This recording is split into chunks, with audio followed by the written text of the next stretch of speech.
I literally built every things in this place. The entire restaurant, I built it myself by hand. I'm always determined. I'm not lazy. Whatever I want it, build it, do it, I go and do it.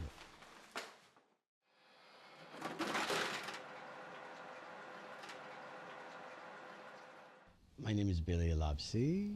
I'm the owner of Falafel Land, and I am a chef. Yemeni food is unique and diverse. We all in the family love to cook. From my mom, because my mom was a single mother, so me and my sister would cook. When my mother go to cook, I watch her. So be at the oldest and practicing the art of cooking, I decided to do the falafel place. There was a falafel place called Flying Falafel on Market Street. So I used to get these falafel and look at the concept of that person, and I saw it's easy concept. I have no money to start a restaurant, so his concept was just easy to paste and copy. I started looking for a place, and within 4 months, the first article written about me, it's called That Lucky Bite. Then the Examiner stated I was one of the best new 5 restaurants. The restaurant becomes extremely popular. I remember there was one guy, he'll take his plane from Sacramento, fly to SFO, his private jet, and come to me, eat, and said, I love your food. I come from Sacramento, I park my airplane and I take Uber to come and eat, and then I go back. He's a nice person, very nice. Also, he has a very good idea about business, and then he is very good at customer service. He loves to serve people, to make them happy, and that's, food is the best thing to make people happy. Billy he's my older brother. To us was more than a big brother, like a father. I figure like a person can care for us, and he's everything to us.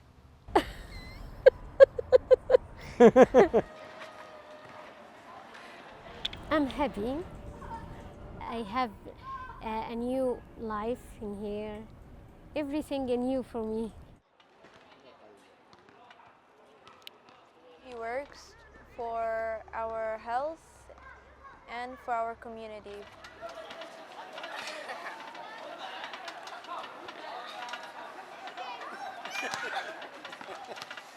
It feels just amazing to be close with my family and be grateful for the life I have, and makes me very happy.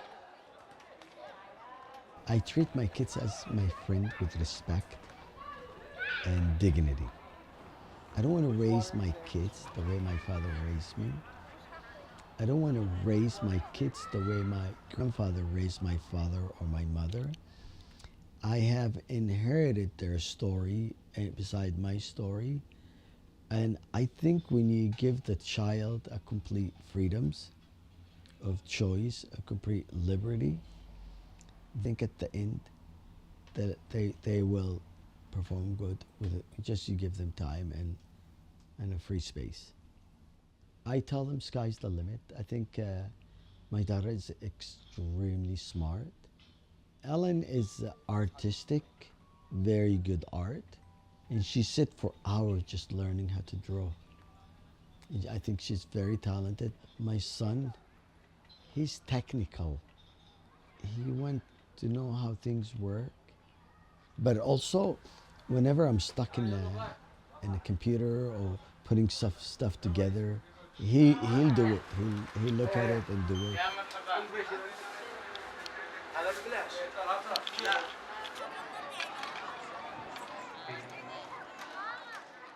The purpose for us is to help the youth.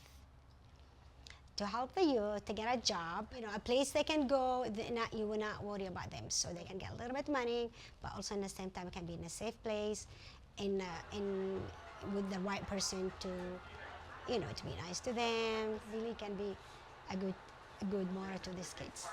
There's 2 faces to the neighborhood. One is the drug dealing, And it hurts me to see a lot of teenage that go into drugs. The other side, that this is a neighborhood. Oh, that's right. All bodies deserve to be. I love my customers. Really, every customer that walked in, he's literally my friend and my family member. That's how I treat them. This is close to everything you want. Close to downtown, close to Civic Center, close to community, close. And people here are, you see each other all the time.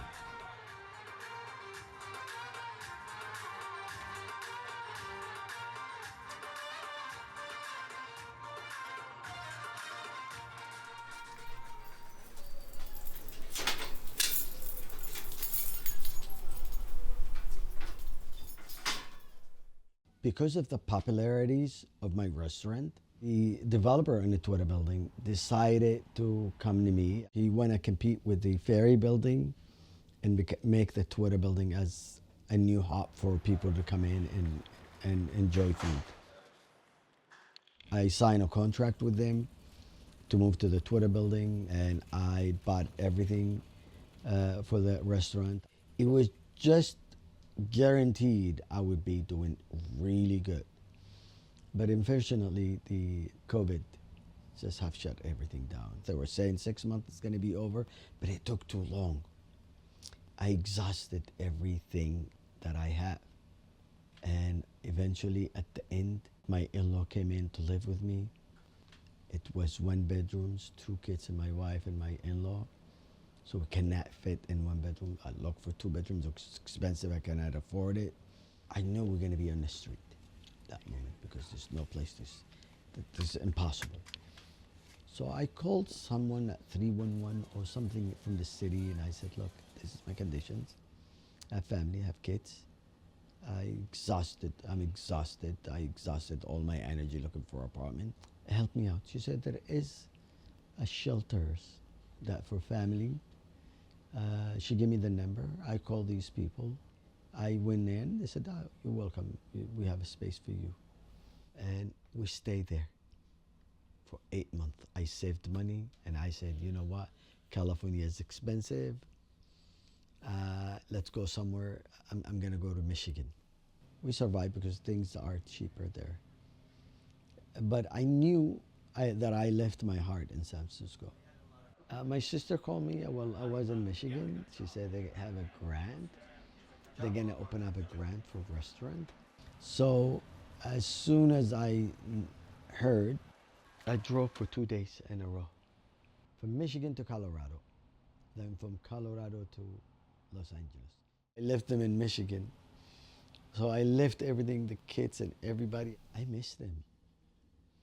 And I was counting the day and the minutes that they arrived, to the point that when they came in, I bought each of them tablets. Even I have no money, I have to buy tablets. I know they love tablets. I bought them iPad, 2 iPads straight within week 1. I saved a little money, then I applied for a job at the clubhouse in the Bay Area.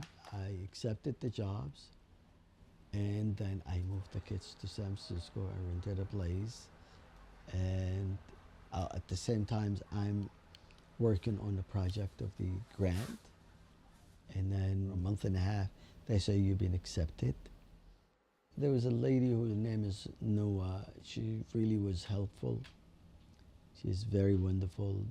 It's almost like unbelievably very, very nice and dedicated. And it was just a real pleasure to work with Billy because he is such a warm, enthusiastic person. My role specifically as the project manager for the Tenderloin neighborhood is to really support our investments in specific community that has been historically underinvested. So I only started at the Office of Economic and Workforce Development a year ago. And so Billy was one of the first business owners that I had the opportunity to meet as I participated in our Storefront Opportunity Grant program. It was really great to see how motivated Billy was, because he really did a lot of that work with our support, but also a lot of it without our support. He was able to take that initiative. He had a really clear vision about what his store would look like in the 265 Golden Gate, the space that he's in now. Billy and I still talk on a regular basis to this day, and as things come up, we're in communication about his ongoing business needs, and it's just really wonderful to develop those relationships with the business owners in the neighborhood and be able to be that ongoing support for them.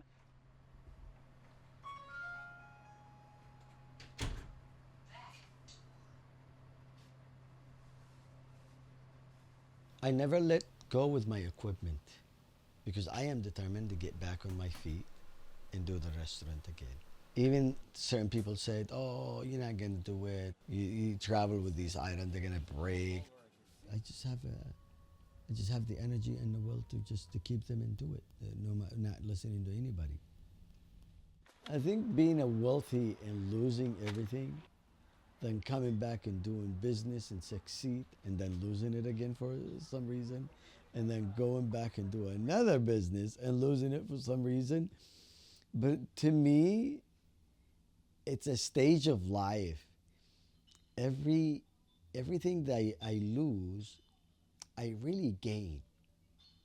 I gain wisdom, the value of life. I am alive, and I always tell myself that I'm alive and happy. I have everything that I needed. Opportunities like this are really important for our business owners, because a lot of folks have aspirations to start a business, but maybe don't have the technical expertise or the financial capital to be able to make those dreams come true. And it's important to us that we are able to close those gaps and offer that to everybody.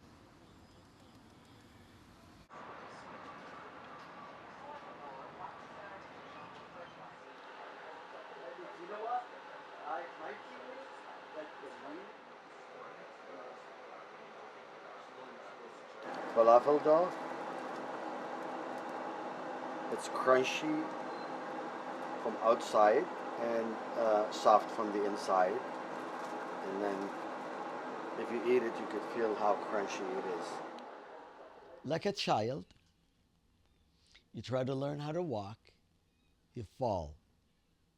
You get up again, and then you fall again.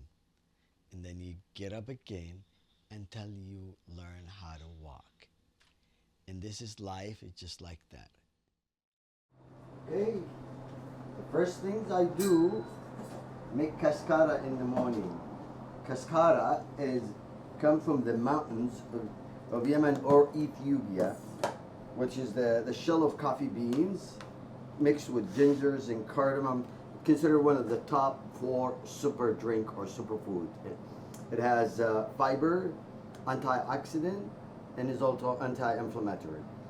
After research, I discovered this is the best thing to give my customers, and just make them enjoy it. It tastes like a fruity, and I bought kilos of it, about 100 kilos just for my customers. So the first thing I'm making it now, is ready to go. It smells extremely nice, and it tastes extremely nice too.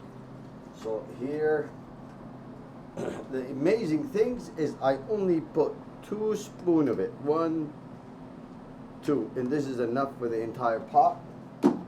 Put it there, and then we wait until it brews and goes down, and then I get another one and do it also again. So this is my first now.